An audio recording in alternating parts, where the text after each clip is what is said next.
right. Hello, everyone. This is a special mini episode, or Mini-Sode, depending on how hip you are. We're pretty damn hip. I don't know if you noticed. My name is Jason, and I'm in Los Angeles. And my buddy way over there, you can just about see him, is Brian. Hello, everyone. And we thought we would. I was kind of surprised that we hadn't done this topic. I thought that we had, but we maybe we have, and we've just forgotten. It would be great to compare them side by side if we have. Boy, I wonder how much would be similar, because I thought, it's Christmas, the holidays are here, and Christmas, and not everybody celebrates Christmas. I understand that, but because we're those Christmas kids and toy kids and everything else, we thought it'd be fun to do our top 5 Christmas gifts. Obviously, not like in the past decade or two. We're talking about our childhood Christmas gifts. Mine are mainly socks these days.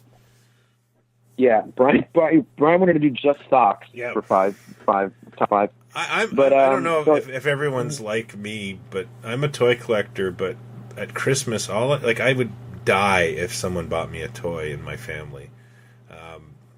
I like getting practical things I don't want to buy for myself.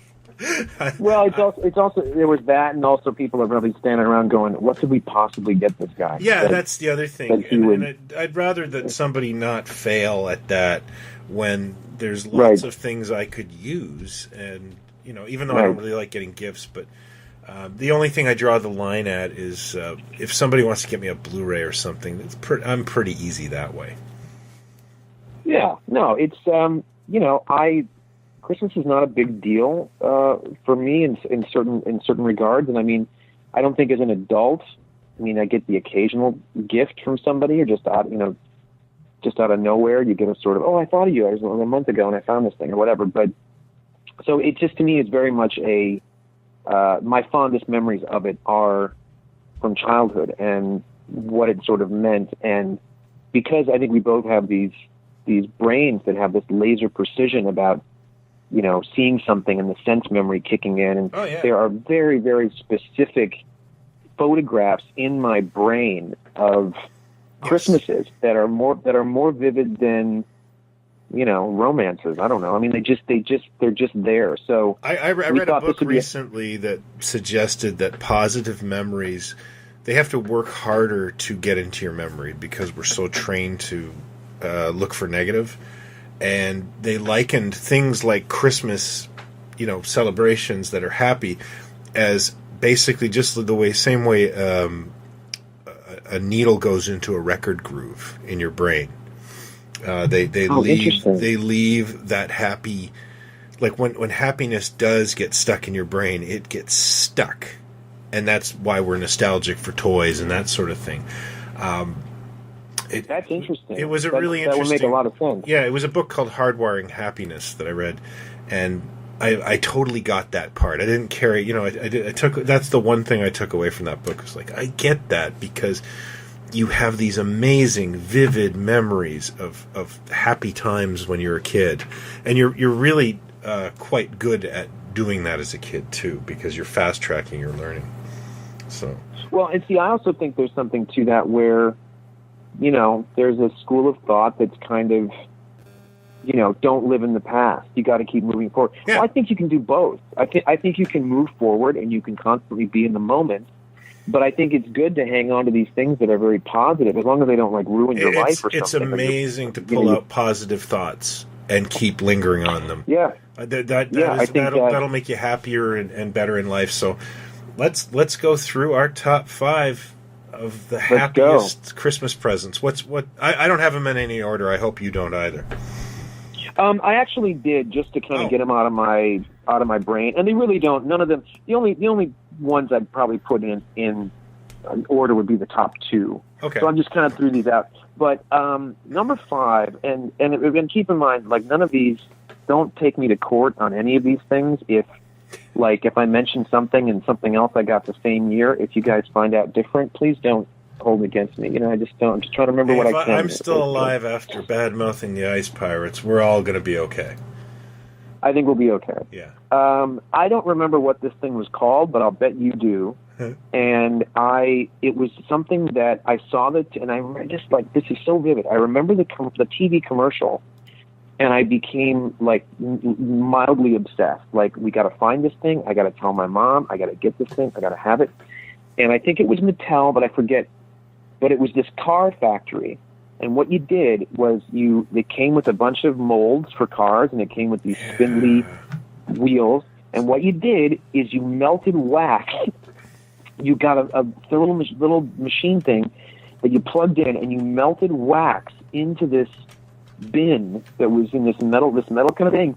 And once it was melted and hot enough, you poured the hot wax into the mold and let it sit for a while. And then eventually you popped out your wax little race car, your little Hot Wheel sort of race car.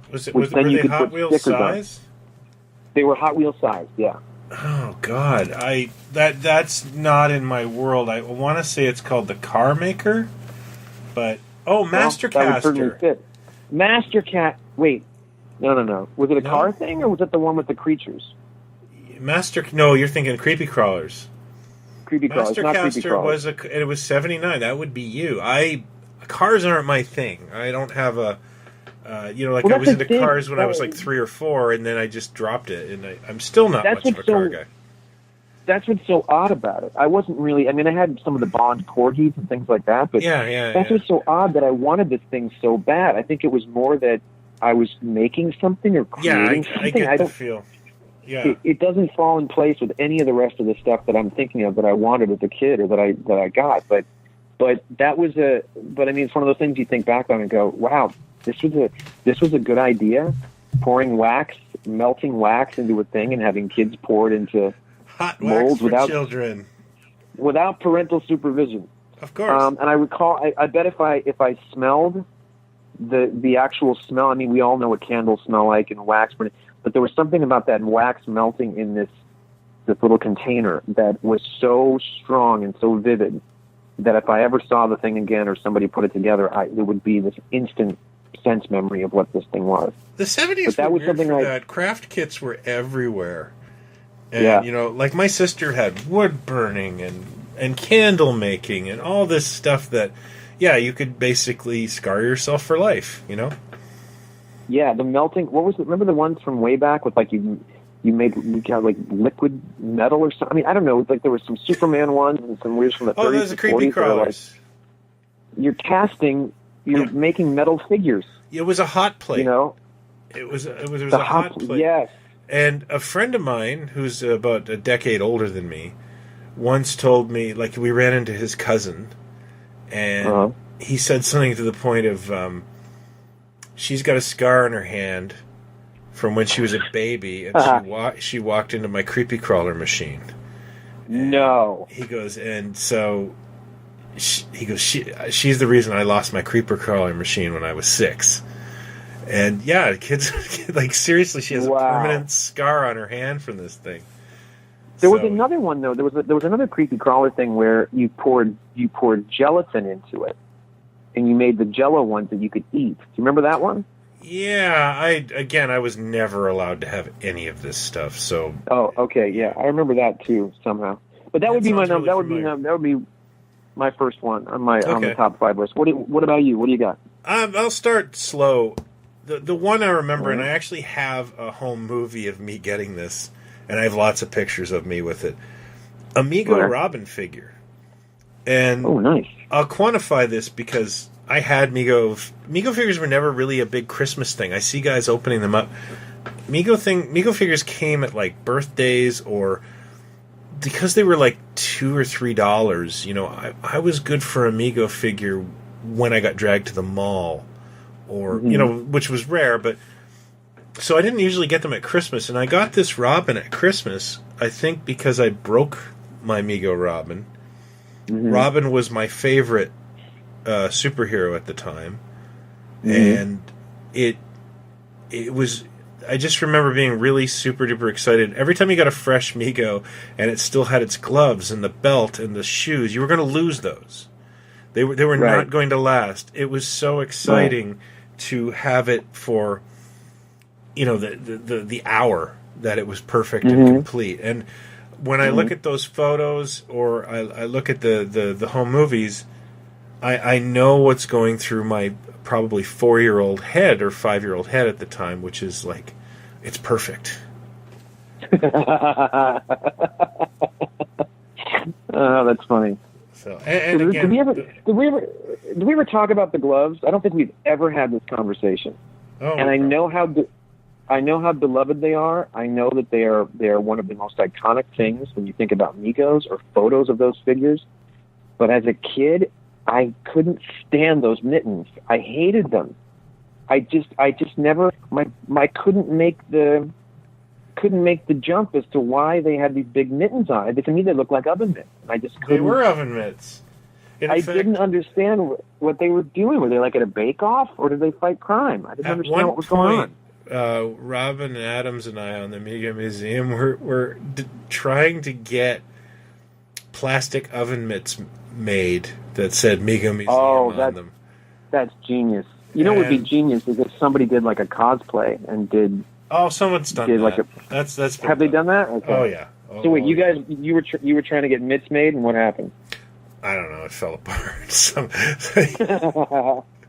It's a great idea. Well, I don't know what happened for Robin, but for me, I mean, something shiny came by and I forgot about it. But it was just such a great brainstorming idea, you know. But then, one of us was going to end up with 10,000 shiny mittens we couldn't sell. And make a fortune one day selling them all. Yeah, if you want to get to be a thousandaire. Okay, my number 4. Yeah. And I think you'll appreciate this. And I'm putting two together in one Christmas. Okay, because I'm going to do that too, so that's cool. Okay, I'm almost 100% positive that this was one Christmas. Was the Star Trek Whirlybird vertibird thing? Oh, Remco. The Remco vertibird thing, and I always wanted phaser. That. And the phaser. And the phaser that did the holograms on the wall. Oh, that's Mego, or was it? No, you're right. It was Remco. I think that was the Remco thing. It made the beep sound, and you stored. And I have one put away somewhere that I bought years ago. But the box was amazing, and then you take the little discs that shoot images on the wall. You can change the disc in the front lens, and you store them in the back of the phaser. There's a little hinge that opens up, and you store the little discs back there to put in the front of the thing, and it makes that chirping sound. But I walked around with that phaser like I was in the show, and so that's pre Star Wars. That Christmas memory. Oh yeah, that's before. I love. By the way, I have such a romantic view of that Star Trek merchandise, like 75 to 76. Oh, it was all everywhere. That stuff is awesome. Every drugstore you went to had something of Star Trek or some and all the packaging is different, and it's awesome. By the motion picture, everything's taken a dump. But that you're right. There's something. It's all that stuff. All the pinks and the greens and the oranges and the strange colors on that packaging, and how could your eyes not be drawn to it as a kid and go, I gotta have the disc. I had the disc shooting phaser at some point that was like a drugstore buy or something, and then I had the utility. I had the belt too. But Me too. I remember the disc thing, and just carrying around a little phaser, like it was just perfect. I thought life was complete. But the vertibird thing was really cool too, because you swung around, and you picked up objects, didn't you? Like there was like a mat that you put things on, you picked them up and put them someplace else. Yeah, you tell me, because I never actually got one. And I'm surprised. I've never actually owned one as a collector either. Never. It's never lined up for me where I'm at the antique mall and it's $50 or it's just never happened. Right. But I do have the strangest love for those things, and I've admired them from afar. One day. That's a really fond memory. Is that the design of that toy, that ship with the sound of the little blades underneath the saucer of the Enterprise, and it just, to me, that was, at 5 or 6, whatever it was, that to me was a perfect model replica of the Starship Enterprise. It was not going to get any better than that. That was it. It never did. And it never did. All right, what do you got next? I'm going to go with 12-inch Star Wars. Nice. There was a magical Christmas where between my grandmother and my parents, I got Han, Luke, IG-88, and Boba. No. Yeah. One Christmas? I won that one Christmas. You were the richest kid on the planet. That was awesome. Wow. I have a really great picture of me holding the IG-88 and my flies open, which I have. Nice. It's just typical me. Is that a current picture, or is that when you were a kid? Well, it might as well be. In fact, I have the best comebacks to your flies open because I've learned it's like muscle memory. I've learned to never be embarrassed. I've always learned to just embrace it. I don't know what it is about me. But I stole one of them from the late great Tony Rosato, which is if somebody tells me my fly is open, I say, "Yeah, it's hot in here." We may be the only podcast ever, by the way, that name checks Tony Rosato like every 3 episodes. Did I tell you that I was in somewhere and yes, and you mentioned the person was trying to buy night heat, and she said, "Well, my boyfriend Tony Rosato was in it," and I said, and the clerk did not know what she was talking about, and I didn't know what to do. You could have gone, "I know who you're talking about." Yeah, and I thought, well, where's that going to get me? You know. Yeah, we're like a Tony Rosato fan club here, because he was also in. We talked about this. He was the Manuel character in the B. Arthur version of Fawlty Towers. Amanda's by the Sea. God, I'm a Fawlty Towers fanatic, and I don't even know the name of what was it called? Amanda's by the Sea. Now, did you know that there was a remake of another Britcom that was beside that Amanda's by the Sea called Condo, and it was a remake of Love Thy Neighbor, which is a really, really hard to watch British show now. I don't know if I knew that. Condo kind of sounds familiar. Condo was McLean Stevenson and Hector Elizondo. Hector Elizondo, yeah. And it was about how did that not make? Oh, I don't know. It was that was an hour of power, sir. How did that not blow up? Yeah, but Love Thy Neighbor. Wow, I watched that recently on the weekend because it came up on one of the little pirate ship things I've got here, and wow, that would not. I'm gonna make a confession, and this is true, and this is a testament to probably why I collect stuff, why I always have, what a good human being I am, and what a good kid I was. We all know that I ate, slept, and drank Star Wars as a kid, but whatever I got, I was over the moon to get. You're excited. Do you know? Yeah. I was excited, and it was like, it was, but I also, there was a kid down the street that, every time you go to his house, a week later, another playset, another ship, playset, another ship, and I confess, I did not get a single 12-inch figure. I spent 2 Christmases asking for the Han Solo 12-inch figure, and got everything else but the Han Solo. I mean, I couldn't have been more explicit in the instructions. But I never got any more, by the way. That was it. And I never cared. Coveted those things. I coveted them, and I wanted that Han Solo so bad I would have. My mother tells a story to this day that I don't know when this was, but that same kid down the street put the bug in my ear and was like, there's probably some stores that might still. I mean, this was like a couple of years after the thing had come out, and he convinced me to get out the phone book, and I spent an afternoon calling every hardware store, every toy store, I scoured the Twin Cities, or at least St. Paul, to try to find a 12-inch Han Solo. And then I eventually started making long-distance calls, and I was like 10 years old. And then I called my mom at work, and her thing was always, unless it's an emergency, it's hard for me to talk, you really can't. And I got through, and she's like, what's going on? Is everything okay? I'm like, yeah, I found this Han Solo figure. But it's at a hardware store about a half an hour away. So when you come home, she's like, I can't deal with this right now. That's a true story. I never, when I was much older, I found a boxed Han Solo 12-inch figure, and I owned it for a couple of years, and then sold it. But to this day, I still don't have that Han Solo 12-inch figure. It's never got it as a kid and possessed it for a brief time and then sold. I think I got it through the toy shop when I eventually did get it. Oh, the toy shop. The old toy shop. I don't know why I get nostalgic for Toy Shop. It was cathartic and terrible, or not cathartic. It was chaotic and terrible. And chaotic. I can press chaotic. A button and look at toys and purchase them.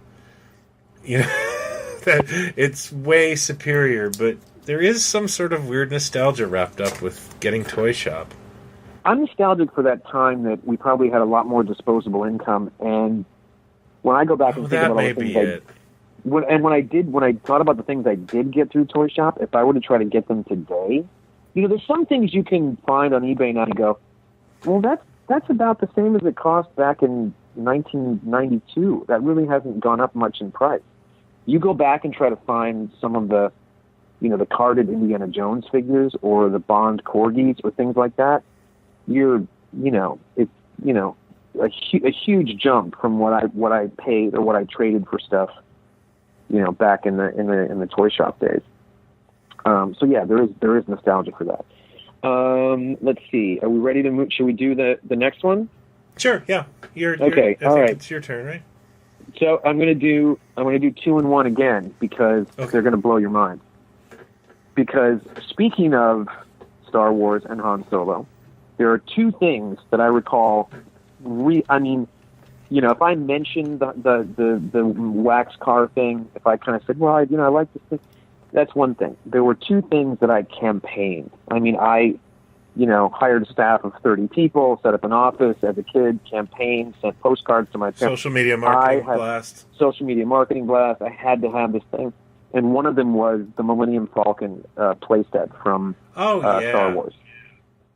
So and I remember I begged my mom so much that one time, and this is like November or December in Minnesota. Snow's coming down. The driving is bad. And I begged her to go out to Children's Palace so we could see if they had these Millennium Falcons. And begrudgingly, she's like, okay, fine, we'll go.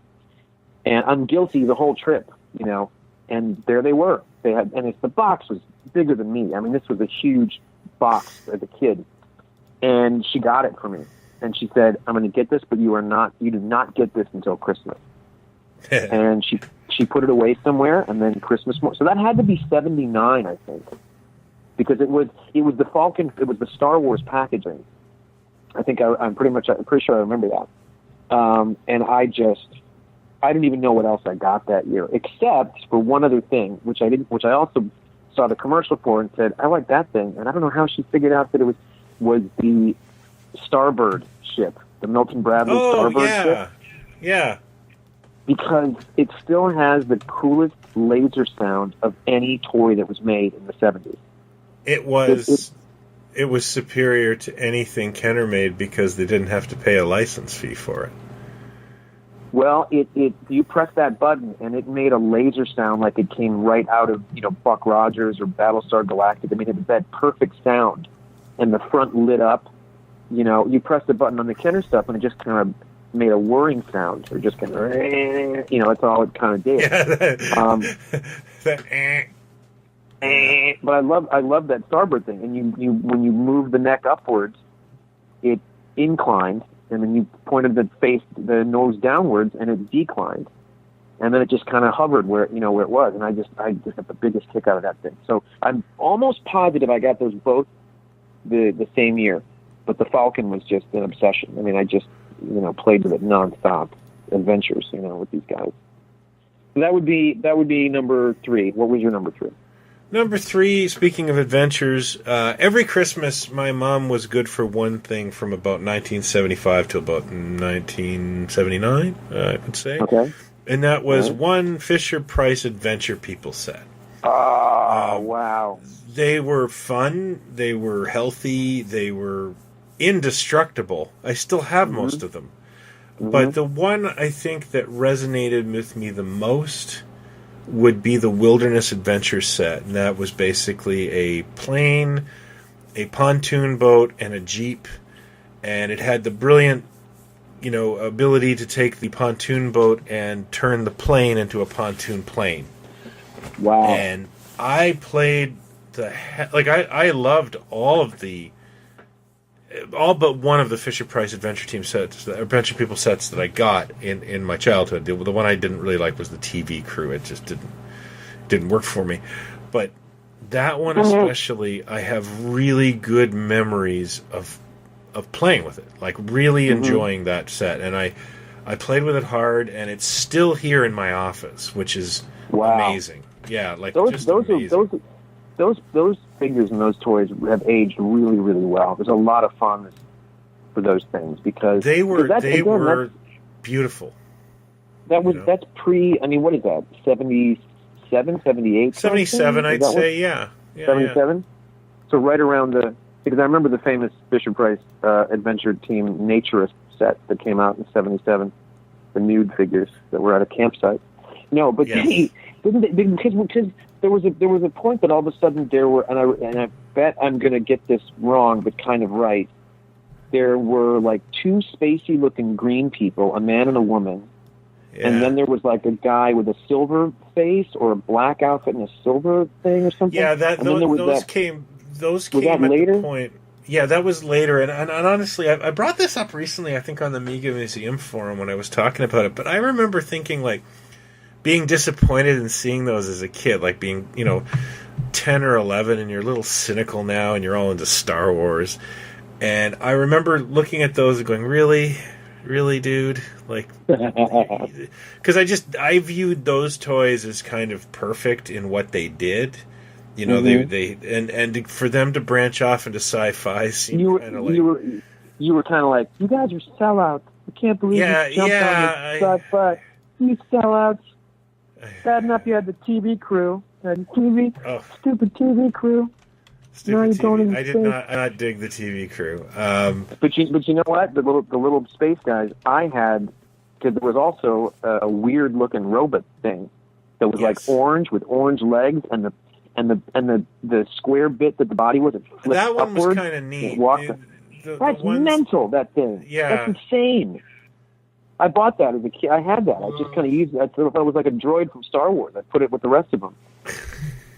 Do you remember what that was called? That one was a little more creative than the green people, which were the people from like the Sea Explorer, and they were just painted green. Yeah, just painted. They were cast in green plastic, and it just sort of did. Yeah, it was kind of a little bit of a ripoff. But everybody was jumping on the Star Wars bandwagon. Those Remco figures, and the other dude looked like Vader that was made with the Zoids that got, what are they called? That got remade. Zoids.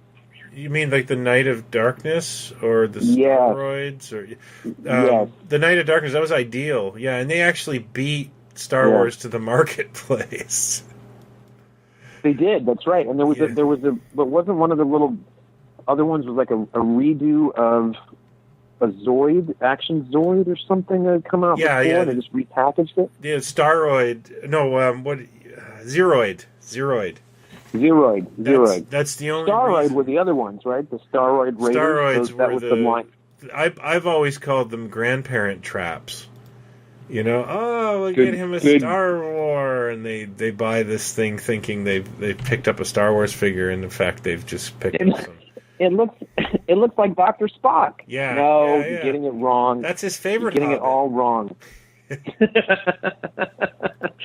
Stop getting it wrong. Yeah, we all had a lot of that. There was that. Do you remember this? Again, talk about vivid, because now we're talking about Star Wars and stuff. I remember, and I didn't find this out until many, many years later that this was really a thing. I thought I'd sort of dreamt it.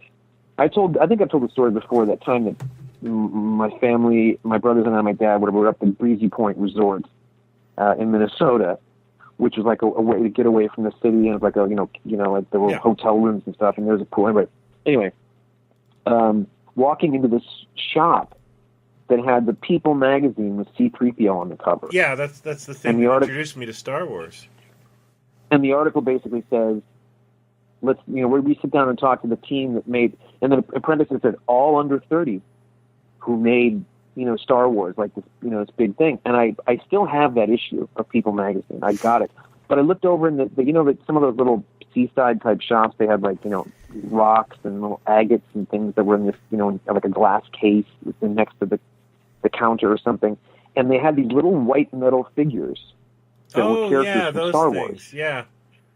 And I remember looking at them because I remember they had a little bantha, and then the little sand person that went on top of the bantha, and I just drooled over these things because at that point I don't think the toys had come out. The toys hadn't come out because that issue I think was August of '77 that magazine came out, and the Star Wars toys hadn't. Oh no, those I actually did a little thing on those on the blog a while ago.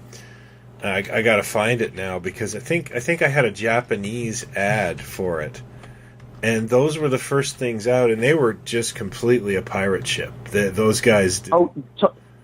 I forgot what the company was called, but they got shut down. I think right. Oh, and they big time. Weren't there ones that were painted as well as the ones that were just metal? They were called. The company was called Archive Miniatures. And I've never seen them before being an adult. I remember somebody telling me about them, but I don't think they ever made them to Canada. But yeah, they're really quickly farted out. And I would love to get a set of those. I would love to know what those cost and see if I could find. I don't think they're all that hard to get. I'd love to get those because they're just. I mean, that's going to take me right back into that shop at 7 years old. Walking into the shop at Breezy Point, looking at these little figures, going, "What the hell are these things?" Yeah. And then I never saw them again. Yeah, that's because Lucas got his yanked it down. Okay, so speaking of Lucas again, because so much of our childhoods probably featured him. The other one, and this is going to be a callback to the thing I mentioned a little bit ago. The other thing that I really, really, really campaigned for after seeing the television commercial was the Kenner 12-inch Indiana Jones action figure. You got that for Christmas? I got that for Christmas. So Christmas of '81 or whatever it was. I remember sitting watching cartoons on a Saturday morning, and that commercial came up with the basketball. They used a basketball as a boulder, the two kids. And I was like, I think I ran into the kitchen and said, I really want to get this thing. I don't remember when it came up, but I had to wait until Christmas. And there it was under the tree. And the more I looked at it, the more I was like, that looks like the Han Solo figure. I think it's the same figure with like different hair or something, or they painted the hair darker or lighter or something, I forget. Which is basically what it was. But it's one of those things where there's been a handful of toys from childhood that I kept in the box that I never kept the boxes for the Star Wars ships or the figures or anything, but for some reason I kept that box, and I still have it to this day. I've got the box and the figure. It didn't get a lot. I didn't play with it a ton. I did, but I was always so delicate with it because I loved it so much. That's awesome that you still have that. Yeah, I still have the box, and I know it's mine because on the back of the box, it says Jason. I had cut out the proof of Jason's box. I cut out the proof of purchase seal. Oh, okay. Because I realized that you could send in Kenner proofs for anything to get a new figure. Didn't have to be I sat there looking at that coloring book, going, "No, what if I get caught?" I did it with my house key a couple times in stores. Right. I took out my little house key and used it as a little chainsaw and cut out the proof of purchase seal on boxes in stores.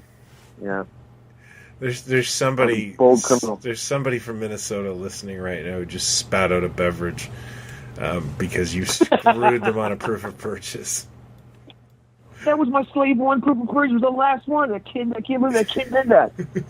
Yeah, somebody. I think it was my cousin that somebody turned us on to the thing. We're like, you don't have to get the action figures to send in the thing. You can cut them out of any Kenner product.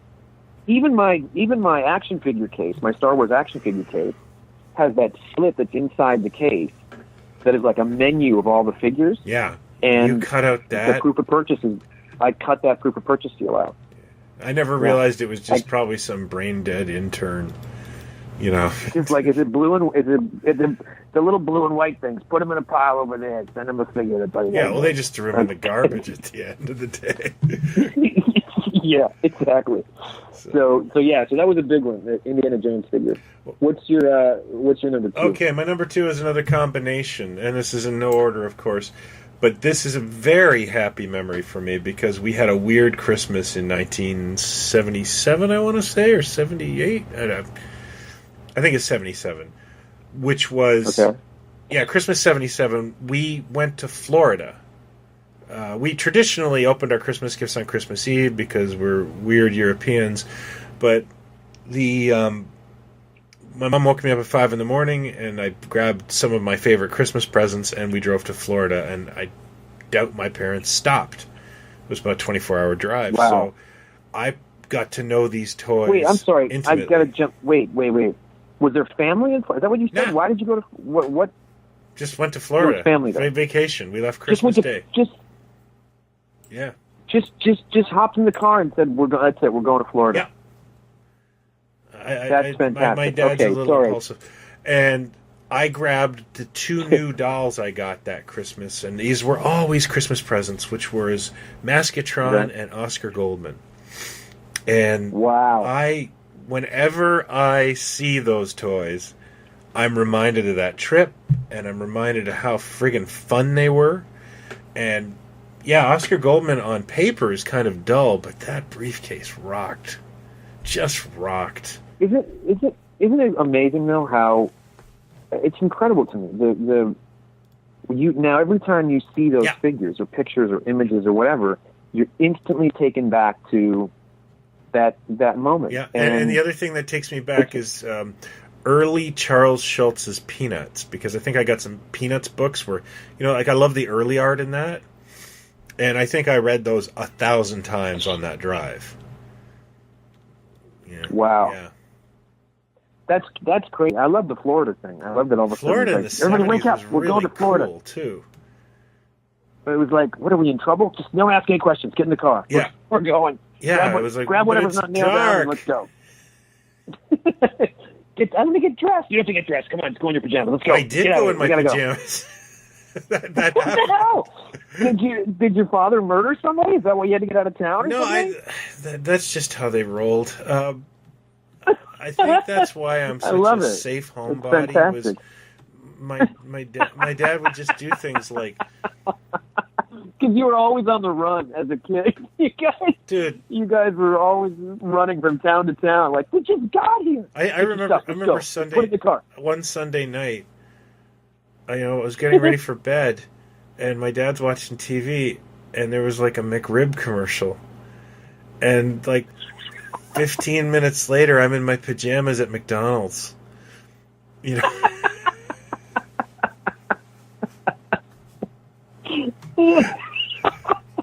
That's fantastic.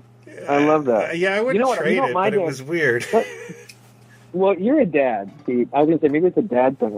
Because you're a dad, you'd know better. But I'm also an impulsive ass. He would love to be in the upstairs, my parents' bedroom when they were together when I was a kid. And, I don't know how similar it is in, where you are exactly, because I know there's some similarities with the weather and stuff and the Twin Cities and where you grew up and stuff. But when suddenly the wind started to change, or it felt like there was a storm coming in, or some shit was going to go down, like some serious thunderstorm kind of thing, and maybe at night, and he would say, "Come on, let's go," and he'd get me in the car and drive out to the storm. He'd drive out toward the storm. Oh yeah. So we'd closer to it, and it would start to scare the socks off me. But I mean, we're not talking. I mean, that is tornado country. Things do happen in the Midwest like that. But he wanted to get closer to the lightning and the black cloud of evil that was sort of over the town, the area we were in, and he would always do that and like go out, and the rain would kind of hit, the windows came up, and 3 minutes later it was gone. This torrential thing. But he used to do that. Yeah, my mom used to sit and watch storms. Impulsive. I remember that. I don't have any fear of them because of that. My parents acted like it was a free show. Yeah, I do. That's one of the things I miss the most in the years I've been out here in LA. I don't miss, like, obviously, because there were tornadoes and things. Thankfully, never to us or our house or anything, but the thunderstorm that comes in so fast that it's like, okay, get inside. We gotta grab all the stuff, get inside, and this horrific downpour and loud thunder, and and then 5 minutes later, 10 minutes later, the clouds are gone, the sun comes out, and it's like, wow, like there's nothing like that out here, and I do miss that. Okay, so this one, this is number one. I think I've probably told this story before, but I'm going to tell it again, so indulge me. I was 7 years old, and I'm pretty sure I thought there was Santa Claus. I don't think I was having a real crisis with the Santa Claus thing. I'm pretty sure. Older brothers, that's pretty odd. Like, I still think there's a Santa Claus, and they kept it going. My brothers were good about sort of keeping it going. Oh, that's cool. But I was so worked up. Christmas Eve. Okay, time for bed. Get to bed. Got to go to bed. And I left out a note and cookies and a glass of milk. And I go to bed, and I think everyone's asleep. And I get out of the bed, and I start. And when the upstairs, you'd walk straight through the hall, the first little bit of steps, and then you came around a corner to go down the next batch of steps, and then you were down into the living room. Okay. And I remember twice getting up out of bed. You're a kid. I suppose you probably shut your eyes for 5 minutes and you think it's an hour. I don't have a clock or a watch. I'm still like that. And I start tiptoeing down the stairs. There's the tree in the corner of the living room lit up. All the lights are off in the house, but the tree is lit up. Nothing. I go back up the stairs. Back in the bed. Whatever. Wake up again. Tiptoe down. Nothing. Go back into bed again. I have no way of knowing what this time frame is. The third time I got up out of bed and I started tiptoeing down the stairs. I got about halfway down that second batch of stairs, and the tree, everything was under the tree. Cool. Like it was the greatest magic trick, because I just went, and my little heart kind of went, whoa, I got to get back upstairs. I got to get back to bed. Yeah, you've done something terribly wrong. I've done something terrible. I got to get back upstairs. And when I came downstairs in the morning, the cookies were gone, the milk was gone, there was a note for me that said, "Thanks for the cookies, ho, ho, ho," or something. And then when I went over to the tree, there was, my mom wasn't Chaucer. But, so anyway, so I go over to the tree, and there is the Star Wars early bird kit. Oh. The cardboard envelope, the early bird kit. And I remember that, and I could be getting this time frame wrong, because it might have been the following Christmas, but the Marvel Comics put out the 2 supersized editions, 3 issues in one, 3 issues in the other one of Star Wars. And if that came out in time for Christmas of '77, that was under the tree as well. If it didn't, it was the following year. But I seem to think it was, that comic came out, by the time the movie hit, half of those comics were out, I think. So I think they rushed the special editions together, and those 2 were under the tree as well. And I opened the early bird kit. I didn't understand what it was. My older brother Jack explained it to me, what this thing was. He filled out. I wonder how many kids didn't get the benefit of Jack. Do you know what I mean? Like, because there were, according to legend, there were a ton of those left over in the stores that didn't sell, because people thought it was a waste. Like, what are you doing? You're buying an envelope. Yeah. And he explained it to me, and he filled out the stuff, and in the kit, there are 2, like, sort of little photographs. There's perforation where the form was, and the 2 photographs, one is Luke dressed as a stormtrooper going down the hallway, and the other photo is Han and Chewie. And even as a kid, I remember thinking, of all the images they could put in here to give us as a little giveaway, Han and Chewie. And then the middle thing was a membership card to the Star Wars Space Club. And I still have both those little pictures, and I have the Space Club card, and my brother Jack printed my name in the middle of the card. That was my little club card before the fan club even hit.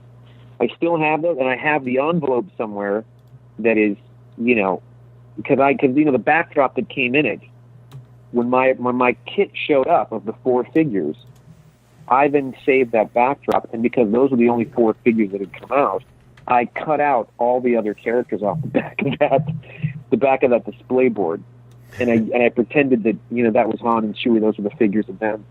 But that's got to be number 1. That Christmas was, blew my head off coming down the stairs that time. That is very awesome. I didn't get that because Star Wars, I kind of missed the meeting, so I never got around to the early bird kit. I'm not even sure if we had it in Canada, but, you know, this is when you thought Star Trek was a documentary, right? Yes, it is. I didn't think Star Trek was a documentary. I thought it was happening now. Sorry, my bad. You're right. That's much better. It's much better that you thought it was happening now. Yes. That's right. Sorry. Makes so you me kind of missed stupid.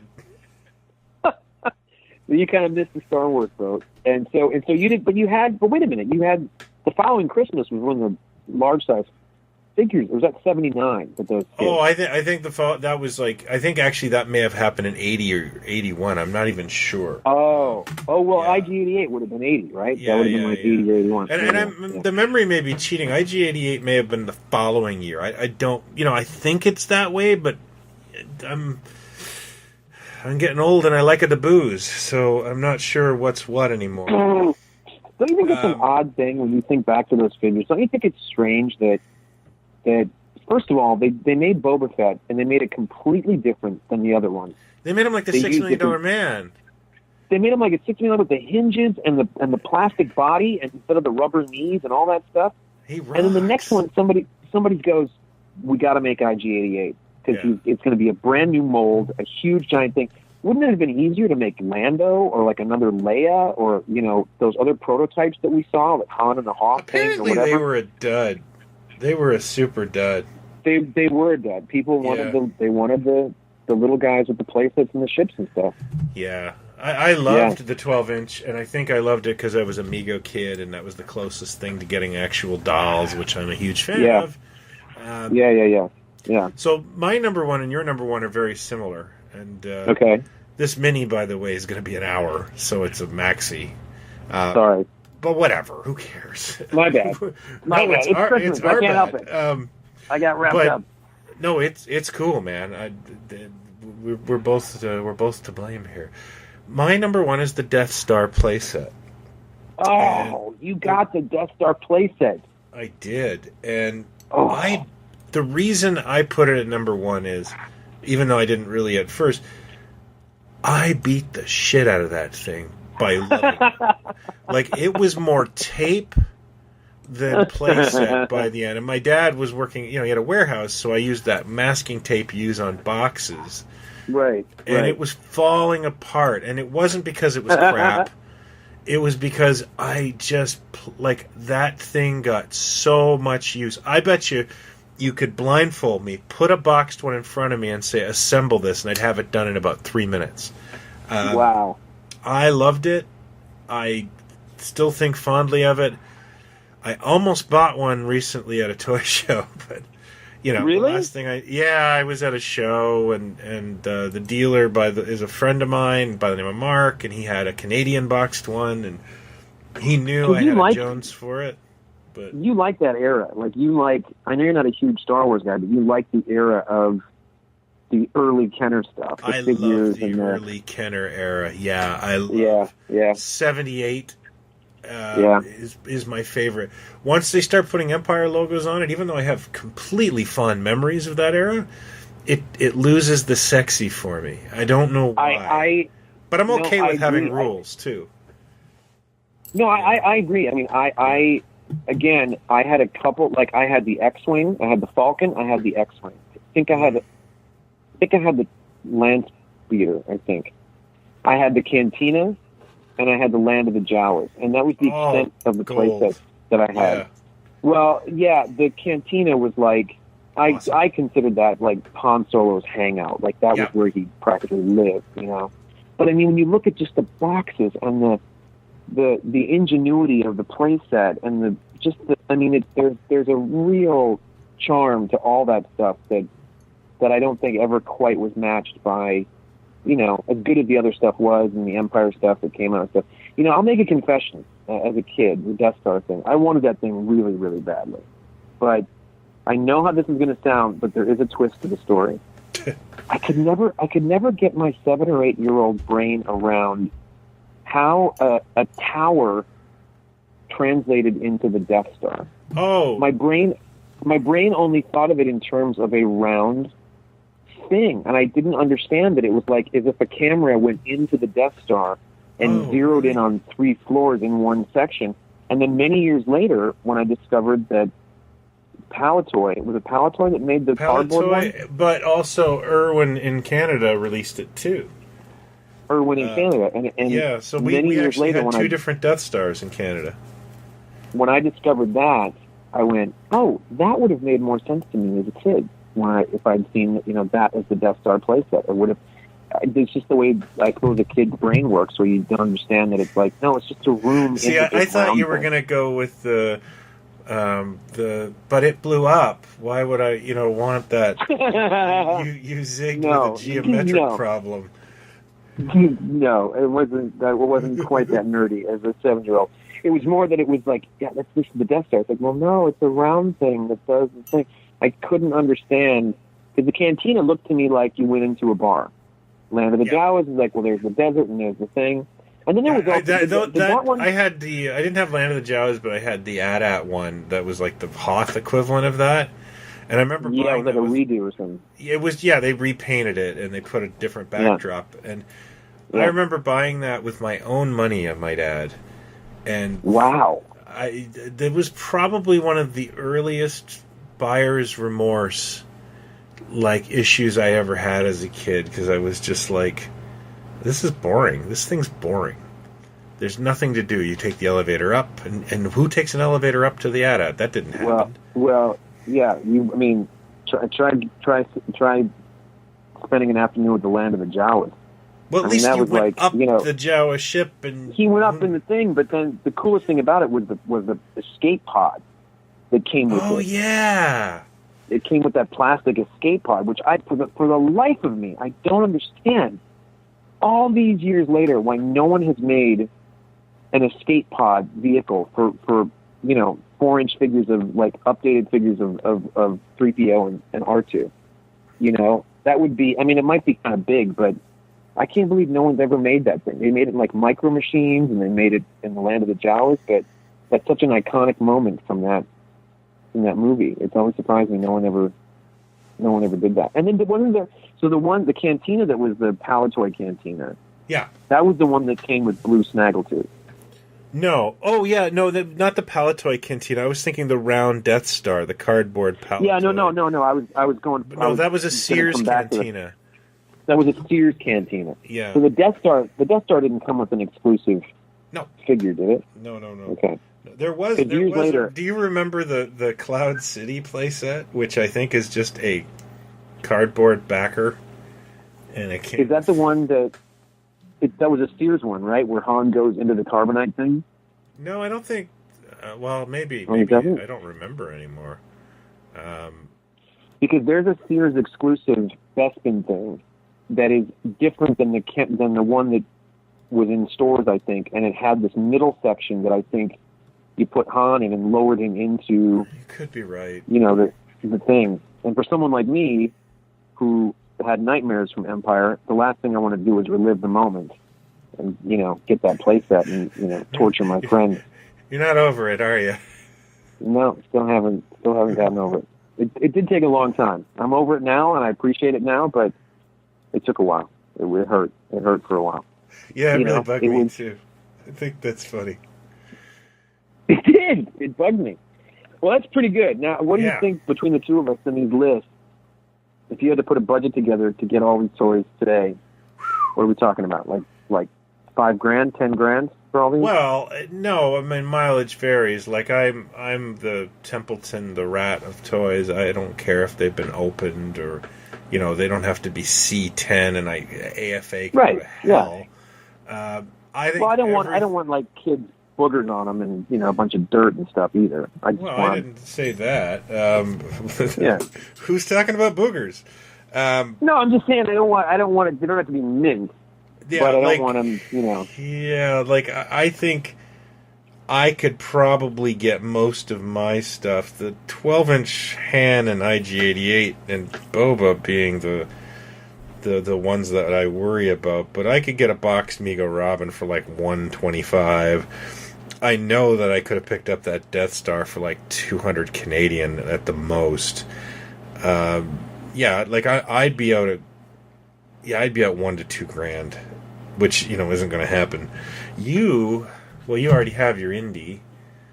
I got the Indy. Box Millennium Falcon. You could go as low as like $150 for one of those if you're smart. For a complete box Star Wars Falcon, you can get it for $150. I bought one for Dean when he was a kid, and I didn't pay that much. Wow. I could, it would probably be played with, but you could get that. I forget. I don't know what the Hot Wheels set sells for. I can't imagine it's a lot. There's actually an epilogue. The early bird kit would be the real piss in your cornflakes, sir. That would put us over the top. I think we would. That would be very expensive. There's an epilogue to the Falcon story. It's a true story. Yeah. That box was so big, that. And we didn't have trash bins like behind the house in an alley or something. We took our trash down the driveway down to the boulevard, and that's where the guys picked it up. And we didn't have bins either. You just put garbage bags out there, which eventually sometimes dogs would get at or raccoons would get at, and you had to go back and put them in a different bag and stuff. And I had to bring the cardboard Millennium Falcon box down to the boulevard and put it with the garbage. And when I went back up to the house, I kind of hovered by the front window, and waited for the garbage trucks to come to take it away and just kind of say goodbye to it. Goodbye, Star Wars Millennium Falcon box. Thanks a lot. I just loved so much. I didn't want it to, I mean, what possible hope could there have been for me? If it's 7 or 8 years old, I'm wanting to keep the boxes that these things come in. 5 years old, I ripped through the garbage to get the Bullet Man card my mom threw out. I was doomed from kindergarten. I remember my mother watching me it was like July, tearing through the trash because I needed Bullet Man's card. Thinking you lost your mind. Oh, You need to get this kid help. Yeah. Get him to a doctor. She traumatized me, and that's why I am who I am. I don't know. I think there's something to that. I don't know why. I think I remember why I kept the Indiana Jones box. I think besides keeping him nice and neat and clean, when you look at the front of the box, on the left flap is that flap that came out on the Kenner 12-inch figure boxes. Cool picture of Indiana Jones. Yeah. There's Indy in the box in the window, but below the window is my favorite all-time image of Indiana Jones, that badass shot at the beginning of Raiders when the guy undoes his holster and Indy hears it and turns around and whips the gun out of his hand. And then he walks toward the camera, and that lighting is like all of a sudden you see his face and he looks like do not mess with this guy. Yeah, that's the picture on the front of the box. Universal Studios lighting of the face. It's great. Yeah. That's the image on the front of the box, and I kind of remember going, that's a really cool picture. I want to keep this. I'm going to keep boxes for everything the rest of my life after that. No, that's not true, but pretty close. Anyway, there you go. Christmas memories. Can't beat them. And I just want to say thanks to everyone who listened this year, who sent us feedback, who gave us show ideas, who retweeted us. Thank you so much. We're so grateful. We had a fantastic year, and we're going to have an even better 2018. And do you want to mention the wonderful article that we got too? Like I was not Brooke Ellis. Talking about that. And Brooke Ellis? I believe the name of his blog is Critical Shots, and he gave us a fantastic write-up that pretty much made my day, if I could be so honest. You hear that about yourself, and you go, "Hey, I'm making somebody happy here," and that's fantastic to know. I truly am grateful for that. Really cool to read that. I read it a couple of times, and I was just knocked out by it. So, Brooke, thank you so much for taking the time, and it's our pleasure to do this stuff, and it's really, really flattering that people listen and seem to dig it. We love the feedback. We love, hearing comments, and I hope you guys enjoy this stuff, and hope everybody has a wonderful holidays and a safe new year, and we'll come back next year with bigger and better stuff. Yep. we're gonna do movie reviews. Yay! No, actually, I guess we're Foreign gonna film. do our best of 2017 episode when we get back. Oh, that's right. We got to do that. That's right. Yeah. Okay. This time I'm not going to try and forget movies I saw in January. Oh, that'll be good. I got a great list going. I think I know what my top I'm working two on are it gonna too. be. Yeah. All right. All right. Excellent. Thanks, everybody. All right, thanks, Merry everybody. Christmas. Merry Christmas and happy holidays.